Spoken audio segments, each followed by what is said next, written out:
Welcome back to my channel. If you are new here, thank you so much for joining me. I'm so excited to have you. And if you're returning, thanks so much for coming back. I'm excited to see you again. On my channel, I talk about something true crime related or strange history or paranormal, just kind of whatever I was feeling like or interested in that week. So if that's something you might be interested in, you can hit the little subscribe button down below as well as the bell icon so you can be notified when I upload. Only if you want to though, no pressure. I do want to give a few disclaimers that some of the things that we talk about on this channel can be kind of heavy. So if that's something your mental health cannot handle, just do me a favor and click off this video. I will catch you somewhere else, but your mental health will always be so much more important than any YouTube video ever will be. One more quick side note that these cases that we talk about are real and they're real people. These are real things that really happened. And so that's something that I just always want to kind of preface as we go into these stories. Don't remove yourself so far from the situation that you look at it as just a story. I know I'm completely guilty of it, so I'm calling myself out too. But just remember to remain respectful because they're real stories. So that's just another thing that I like to throw in there. But with all of that being said, we'll go ahead and dive into today's video. As you know, we've been talking about Stephen Avery and the Teresa Halbach case. And yeah, we've been doing this for the last couple videos. Today we're going to dive into some of the evidence that was not discussed in Making a Murderer that I think is important evidence that we need to talk about. I want to keep the focus on Teresa because Teresa is the real victim in all of this. She lost her life so tragically and she had so much to offer. Teresa wasn't just a talented photographer, she was a wonderful friend, she was a daughter, she was a sister, she was just a lot of really good things. She was adventurous and loved to travel, and I'm sure had she been here longer, she would have traveled so much more. She was adventurous in the way that she would go scuba diving with her friends. She was just brave and kind and everything that is good in the world. And I just want to remember Teresa as we continue to talk about this. I really feel like she was lost in all of the chaos that is this entire case. And we just forget that there is a real victim behind all of it. And both Making a Murderer and Convicting a Murderer, I feel like did a lackluster job of talking about Teresa.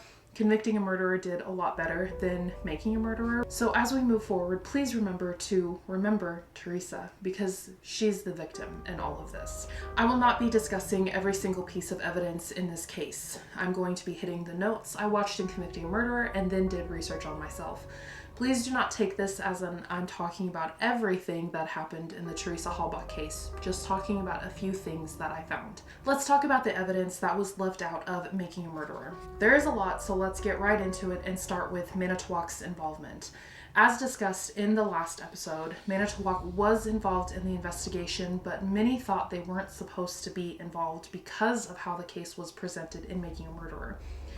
You have to remember that this is a very rural area. The sheriff department was not like the departments you see on TV. They have very limited resources, so the DCI, Calumet County, and Manitowoc County would all have to work together to finish this investigation.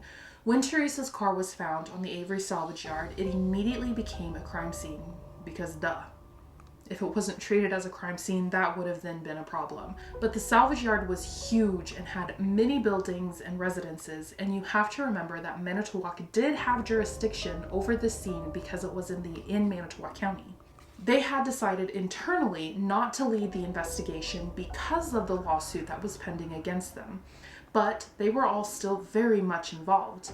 All three of these departments would need to be involved to get the case solved. Manitowoc was never told they couldn't be a part of this investigation or be a part of the searches, and this is proven by the fact that they were literally on the property searching. This fact was also never hidden from the public. The place was swarming with cops from almost the very beginning. Our department will be supported by the State Patrol, the Manitowoc County Sheriff's Department, state. They have provided numerous agents to aid and provide assistance to our agency and the Manitowoc County Sheriff's Department. The Manitowoc County Sheriff's Department has been terrific as far as providing local resources, their expertise. Individuals from my agency, individuals from the Manitowoc County Sheriff's Department, and I have. Nobody ever said to Manitowoc County, hey, you guys off the property. They were clearly allowed to be on the property because they were on the property. They never lied about the Manitowoc County Sheriff's Department being involved. In fact, they were pretty open about it. It was just hidden in making a murderer that they were going to be involved. It was an internal decision made by Manitowoc County officials to not lead the investigation. Manitowoc County officials also decided that they did not want Manitowoc officers searching without someone from Calumet or DCI with them to avoid any public speculation of there being a conflict of interest. These were decisions made by Manitowoc themselves. Looking at how the RAV4 was found, was it suspicious as to how it was found? Maybe. But there were several things about the way it was found that led me to believe that the RAV was not planted by police. Personally, I don't really like Ken Kratz. I think he's an attention-seeking narcissist, but he does make an excellent point. If the police had planted the car in the salvage yard, why would they try to hide it?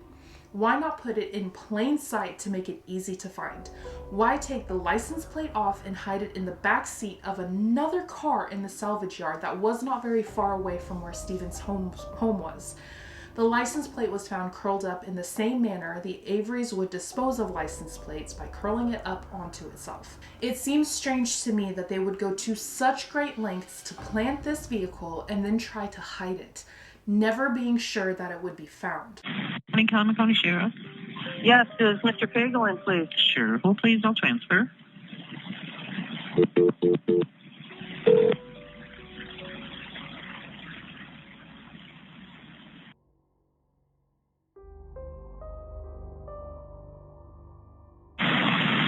Dispatch.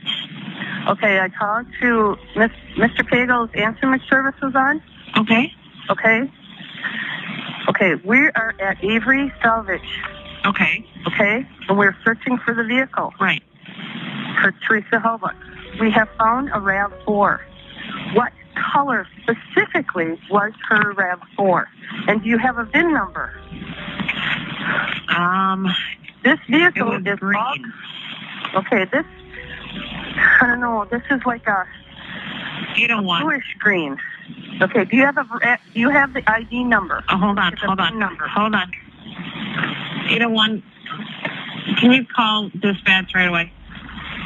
Do we have a VIN number? VIN number. It's not on the side, Nick. Go on the other side.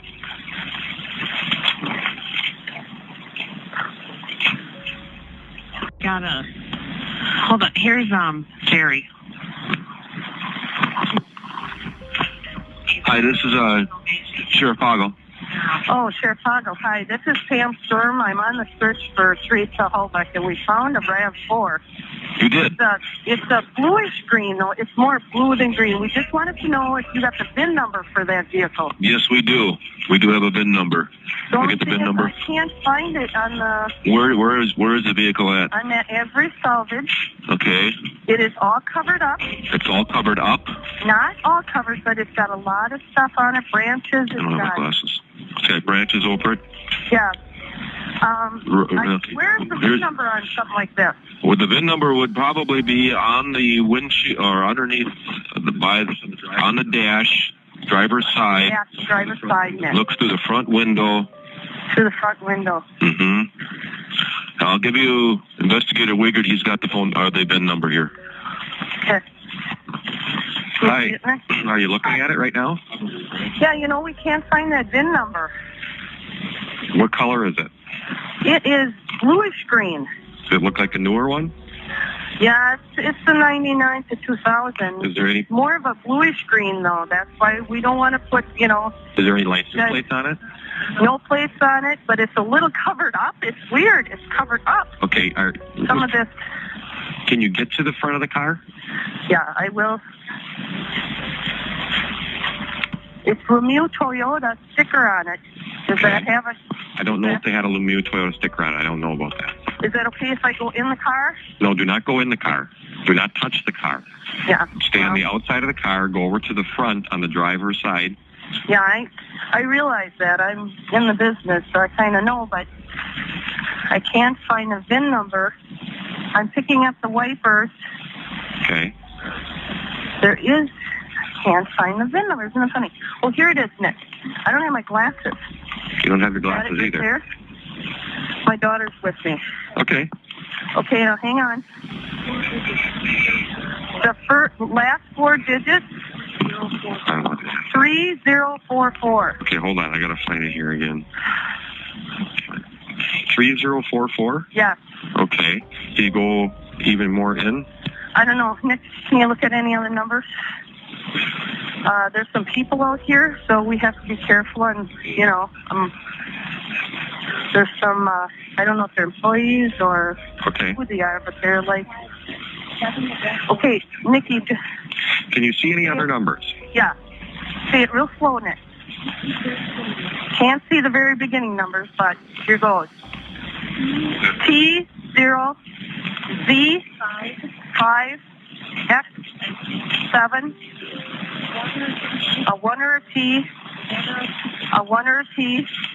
Okay, where are you? 30, is that the number? Where are you? No, you're going to tell me if this is the car. Okay, stop. I can't tell you anything. Where are you? I'm at Avery Salvage. Okay, are you on their property? Yes, I am. With their permission or not? Yes, sir. Yes, sir. Okay, stay right where you are. Do not touch anything. Do not go anywhere around that vehicle. Stay right where... What's your phone number? Is this it? I don't know that. Okay. What's your phone number? What's your phone number, Nick? 920. I'll call them on the way. This is long distance. You need to dial the entire number. Okay. Stay where you are. Do not touch the vehicle. Do not let anybody else touch the vehicle. Don't touch it. Don't touch it, Nick. And I will be calling you shortly, okay? Well, I hope you can get me, Okay, just stay where you are. I'll find you. Well, we asked this guy real nice to come in here, so I hope... If you have a problem, you dial 911. Gotcha. We'll be on our way. We're going to have somebody over there as soon as possible. All right. Okay, thank you. Bye. So that point's going to lead me to Pam Sturm, who was the aunt of Teresa. Pam and her daughter Nicole were the ones who found Teresa's RAV4. Everyone wonders why it took them only about 30 minutes to find this car in this massive salvage yard. There is a clip in Making a Murderer where Pam is asked about this during pre-trial, and she says she believes that God showed her the way. How long from when you entered that property did it take you to find Teresa's vehicle? I believe we entered at 10 to 10, and by 10:20 to 10:25 we had found the vehicle. Ms. Sturm, do you know how many vehicles are on this property? I didn't at the time. I had no idea. Looking at it now, do you think you got lucky? Yeah, well, not lucky. God showed us the way, I do believe that. This is criticized, and considering that Pam had a history in law enforcement, she had been a private investigator. Many began to speculate that Pam was in on this cover-up, but what Making a Murderer does not tell you is that Pam and Nicole were part of a search that took place that was put together not by law enforcement, but by Teresa's friends and family. Pam had asked Earl Avery, who's Stephen's brother, if they could search the salvage yard. Earl Avery allowed them onto the property and even showed them how to get around it. It was Pam's background in law enforcement that led her to search the property the way she did. Search the perimeter and then move inward. The RAV was found in the perimeter of the salvage yard, so of course she found it as fast as she did. It makes perfect sense. If police want Teresa's car to be found in the salvage yard, they are not going to hide it. They are going to leave it in a place where it will be found as soon as possible. If it were not for Pam Sturm asking Earl Avery to search the property, there's a possibility it never would have been found. There is also speculation that the RAV was planted because of where it was. In order to get into the spot it was hidden, it would have had to have been driven right past the car crusher that the Averys owned. So why, if Stephen Avery was trying to hide the RAV4, would he not just crush the car? That's because it's not as easy as just putting the car in the crusher and getting rid of it. In order to crush a car, there are several steps that need to take place. You have to get rid of the gas tank, the tires, and drain the car of all fluids. This isn't a simple process that can be done in a few minutes. On top of that, it's an incredibly loud process. There is no way Stephen would have crushed it in the middle of the night without getting attention from the rest of his family that lived near or on the salvage yard. Police think Stephen simply ran out of time, that the RAV was found too fast, and that he was never able to crush it as he had originally intended.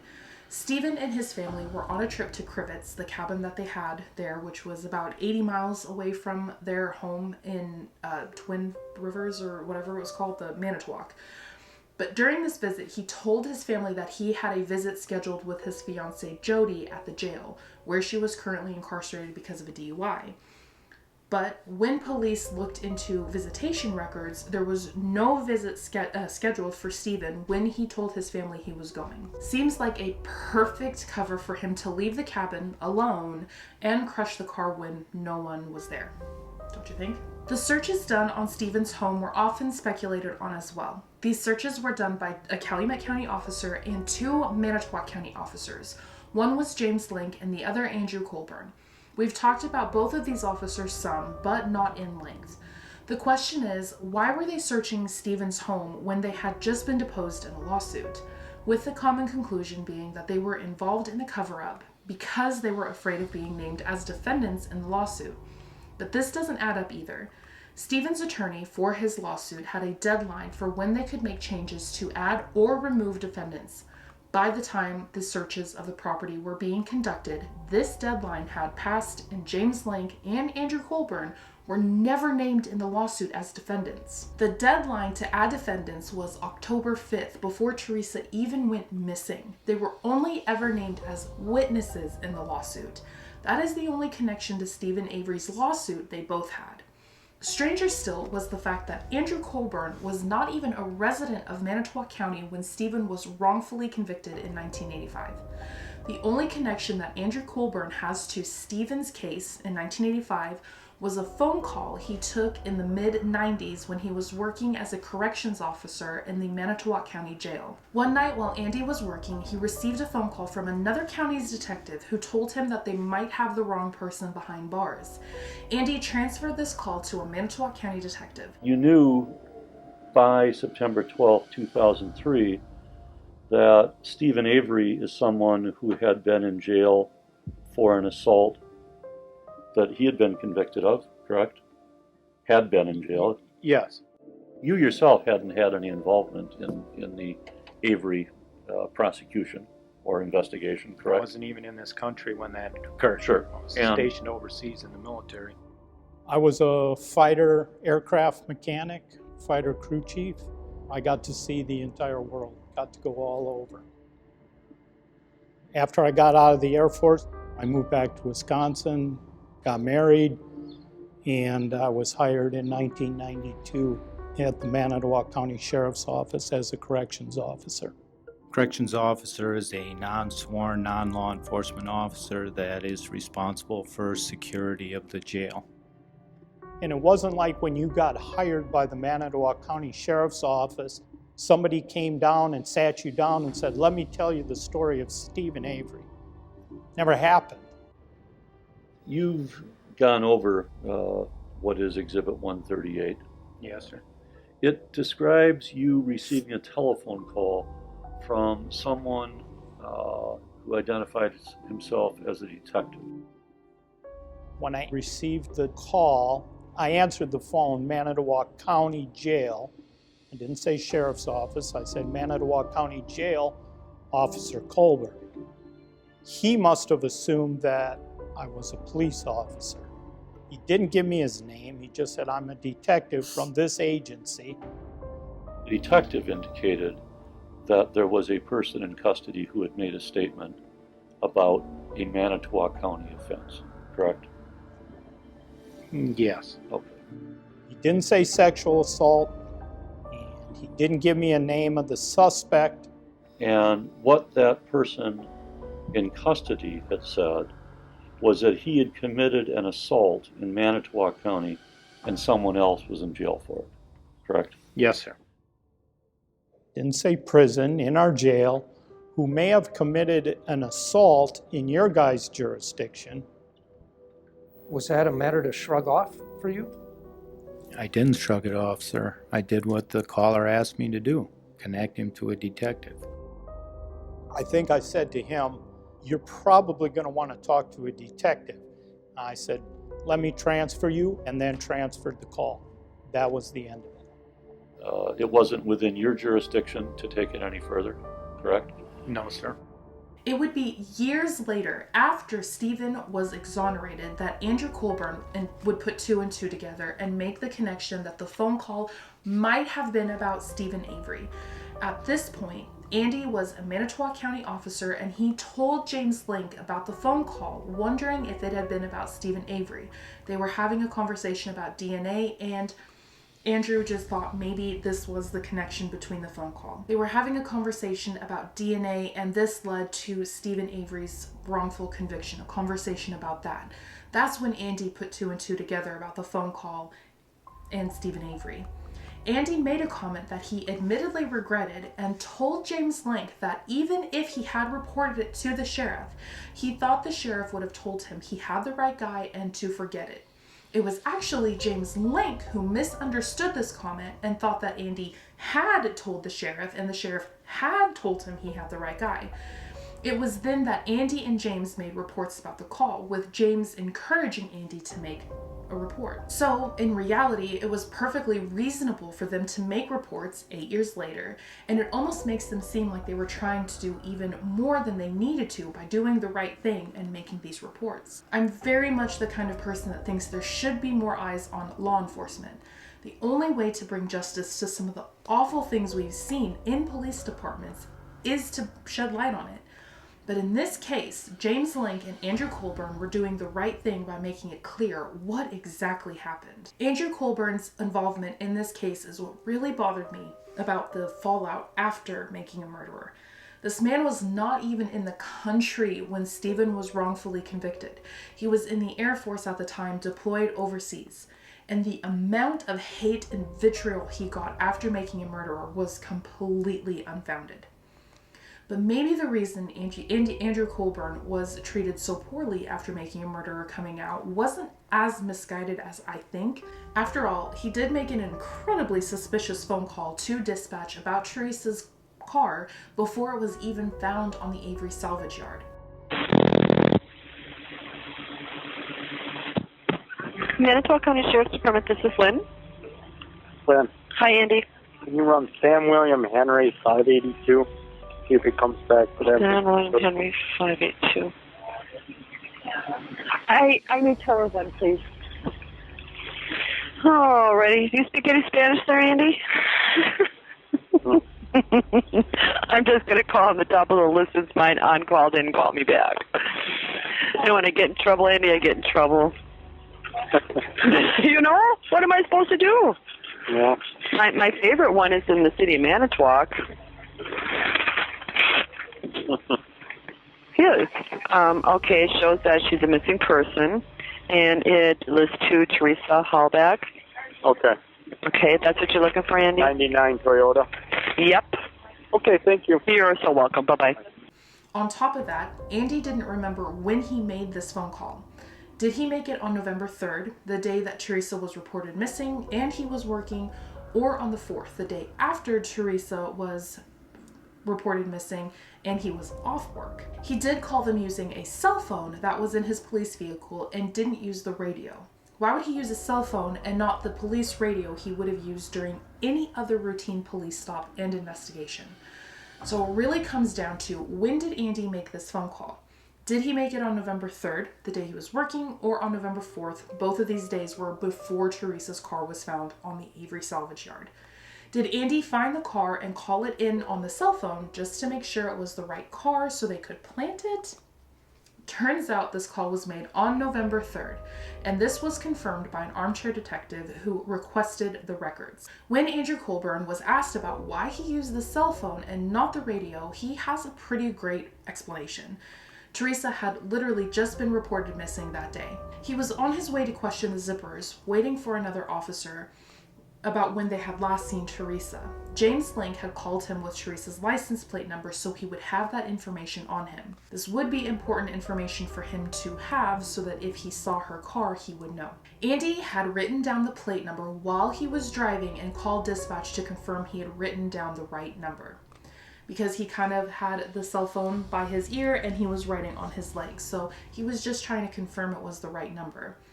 Andy used the cell phone instead of the police radio because a police radio can be intercepted with radio scanners. All of that traffic can be listened to. all of that radio traffic can be listened to. So in case Teresa was still alive and her abductor was listening, Andy didn't want any information getting out about them looking for her, in case they would try to harm her more quickly or try to get rid of any evidence. My genuine question to anyone who questioned this is, why would Andrew Colburn call it in on a sheriff office cell phone, because that is what he used to call it in, into a recorded sheriff office line to call this plate in if he was going to plant this car in the salvage yard later on? This makes no sense. Why would he not use a personal cell phone to call to ensure this was the right vehicle? Why would he call into a recorded line that can be traced back to him?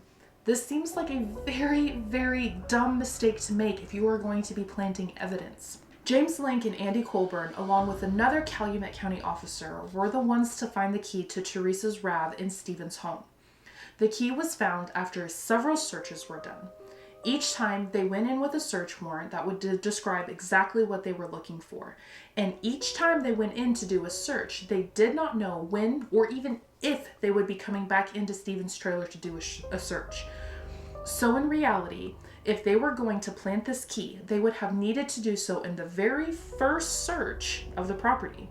So why did it take 8 searches to find the key? On the particular search where they did find this key, they had a warrant to take all of Stephen's adult pictures, I guess you could say, and Stephen had a lot of it. A lot of it was homemade. He had kept photos of his ex-wife. Like, he had so much of it. There was a side table that they were searching, and this is the side table that the key fell out of. Both Andy and James believe that the key fell out when they were shoving books back into this table after searching it. Andrew said that he was not being gentle with these books because at this point he was fed up with all of it. And he made it super clear that not only was he tired of searching through all of these adult photos, but he was also just tired of going through Stephen's trailer. So it does make sense that they would have knocked something loose and it would have fallen to the floor for them to find. So even if James Link and Andrew Colburn had been named as defendants along with the rest in the lawsuit, was it really enough for them to frame Stephen Avery for murder? This $36 million lawsuit is why everyone thinks that not just Manitowoc, but also DCI and Calumet County were involved in a cover-up. In Making a Murderer, it was heavily implied that the defendants would be on the line for paying the $36 million if Stephen won. The problem with this is the amount of money would be almost impossible for Stephen to win. Stephen's attorneys were going to have to prove that Manitowoc willfully, wrongfully, and wantedly wrongly convicted Stephen Avery in the SA case in 1985, and they did so with malice and contempt. This was going to be next to impossible to prove. Stephen was going to get some money for this, but not the amount he was asking for. If I were to try to sue someone, I can put any amount of money I want on there. I could say $100 million, but that doesn't mean I'm going to get it. If Stephen's attorneys could prove that Manitowoc had wrongfully convicted Stephen on purpose, then no, insurance would not have paid for it, and the defendants would have been on the hook for it, because insurance does not cover acts done on purpose. The problem with this is it's going to be next to impossible to prove this. Insurance did end up paying out the $400,000 that Stephen won in the lawsuit. The only reason Stephen settled was because he needed the money to pay for his murder defense, but even if he hadn't settled, it would have taken years and years to finish this lawsuit, and the odds of him winning $36 million were basically nothing. This lawsuit does not seem like enough reason to frame Stephen for murder. But back to the RAV4 and the key. First of all, when the key was found, the key was taken to Madison where the RAV was being processed. The key was taken to the crime lab and they tried to start the car with the key. The key did act like it wanted to start the car, but it would not turn over. That is when they discovered that the battery to the car had been disconnected, and they realized that someone would have to pop the hood of the car to disconnect the battery. This is when they found what is referred to as sweat DNA on the latch of the hood. It's confusing and it's not exactly sweat DNA. What happens is when we touch things, sometimes we'll have skin cells that are left behind, especially if we're sweating. In reality, what they found were skin cells that were left behind that matched Stephen's DNA.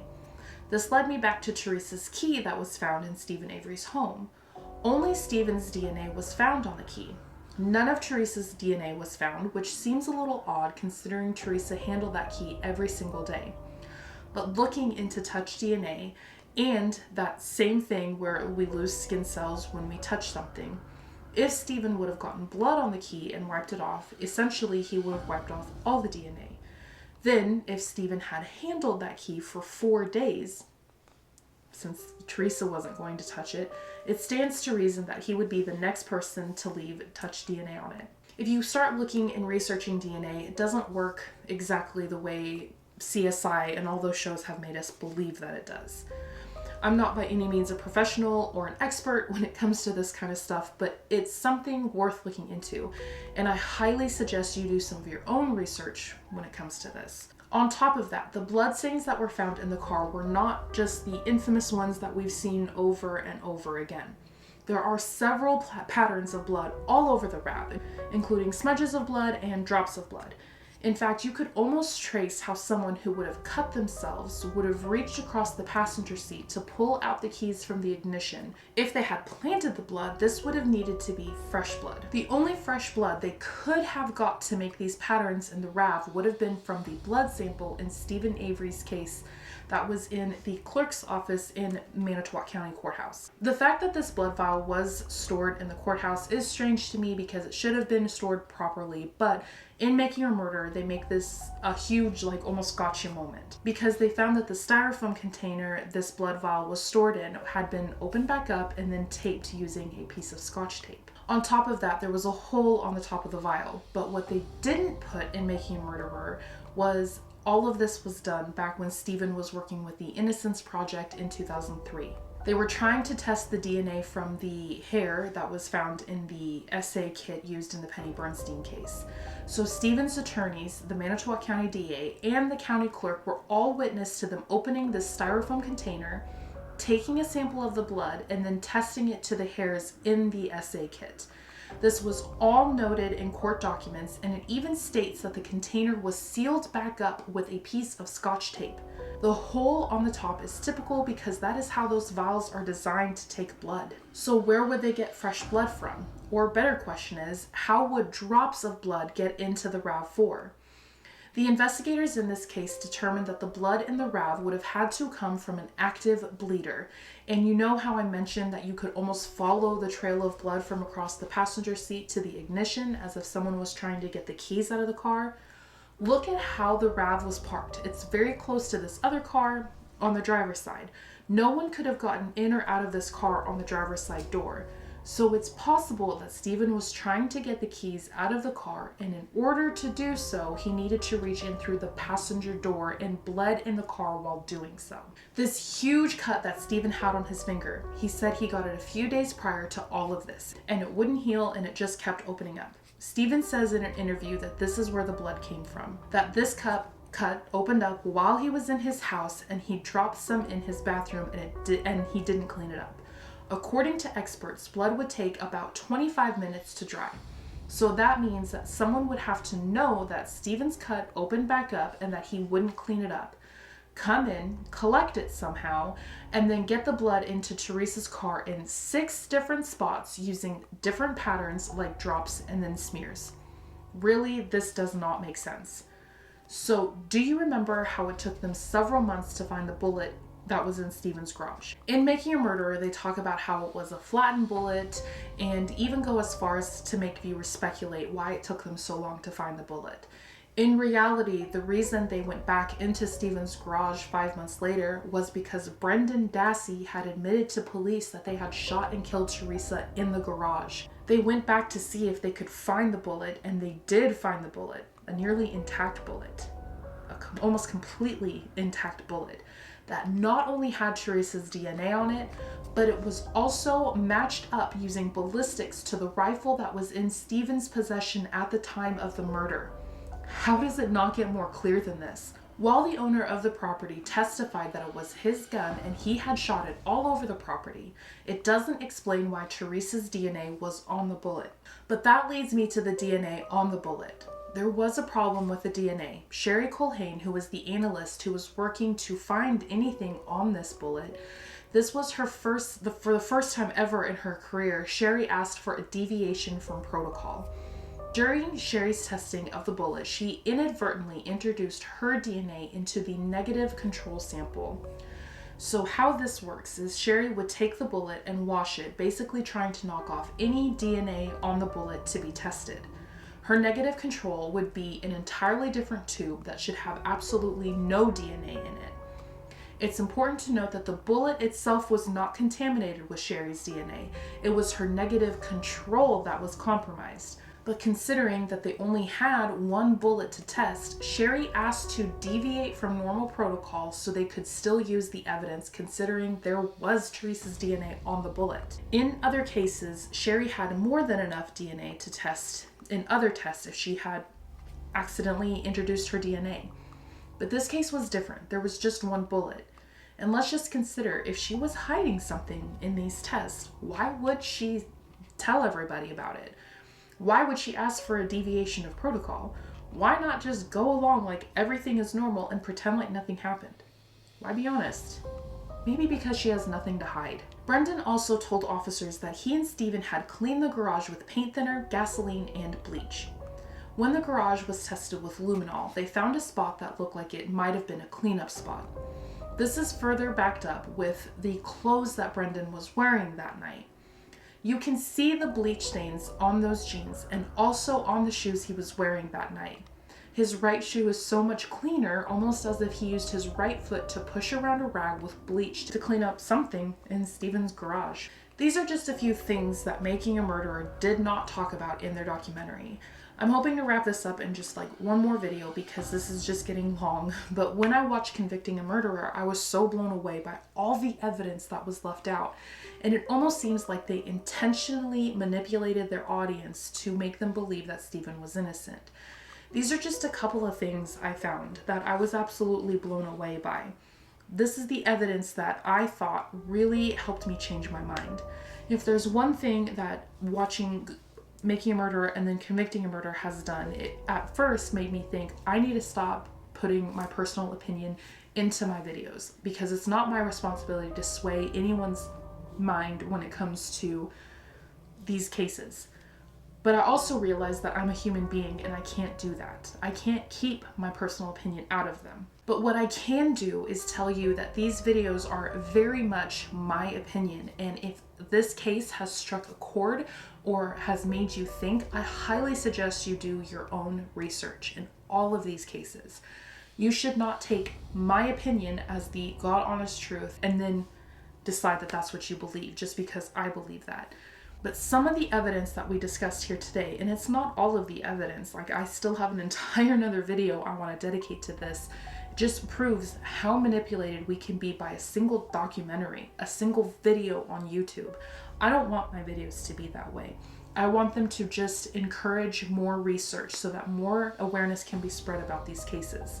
But as far as this goes, even if you disagree with me in this Stephen Avery case, because I think it's pretty obvious that Convicting a Murderer completely changed my mind when it comes to Stephen Avery and Brendan Dassey, I want to have a conversation. Remember to keep it respectful down in the comments, but I cannot wait to hear what y'all think about some of this evidence that I brought forward today, I guess. But please, let's have a conversation down in the comments. I want to know your thoughts, and if there's something that I missed in this, obviously I still have another video coming out, but if there's something that I missed evidence-wise, I would love to know that so we can have a conversation down in the comments. So if that's something you want to do, leave a comment down below. But that's pretty much all I have for you today. I hope to be back ASAP as soon as possible. But yeah, that's all I have today. I hope this finds you so safe and well, and I will see you soon. Bye.